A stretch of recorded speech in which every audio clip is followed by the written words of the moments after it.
কিভাবে রোজা রাখতে হয়, কিভাবে হজ করতে হয়, কিভাবে যাকাত দিতে হয়, কিভাবে মা বাবার খেদমত করতে হয়, কিভাবে স্ত্রীর সাথে ব্যবহার করতে হয়, কিভাবে স্ত্রী তার স্বামীর খেদমত করতে হয়, কিভাবে স্বামী তার স্ত্রীর খেদমত করতে হয়, কিভাবে তার জিন্দেগিটা আতিউল্লাহ ওয়া আতিউর রাসূল, কিভাবে তার জিন্দেগিটা আল্লাহর হুকুম মতো নবীর তরিকা অনুযায়ী চলাইতে পারে, এতটুকু ইলমে দ্বীন তার সন্তানকে, আপনি আমার সন্তানকে শিক্ষা দিতে হবে। কথা বলেন ঠিক কিনা? আওয়াজ দিয়ে এখন এতটুকু শিক্ষা দিচ্ছেন তো ইনশাল্লাহ?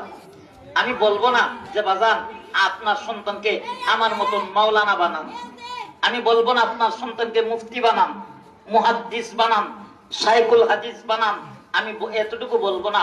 তবে আপনাদের পায়ে হাত রেখে বলে দিতে চাচ্ছি, শোনো, আমি আপনাদেরকে এতটুকু বলবো যে কমপক্ষে আপনার সন্তানকে এতটুকু শিক্ষা দেন, যতটুকু শিক্ষা করলে পরে আপনার সন্তান দুনিয়া এবং আখিরাত পর্যন্ত আপনার সন্তানে ভালো ফলাফল করতে পারে, এতটুকু শিক্ষা দেন। কথা বলেন ঠিক কিনা? এতটুকু শিক্ষা দেন, যতটুকু শিক্ষা করলে পরে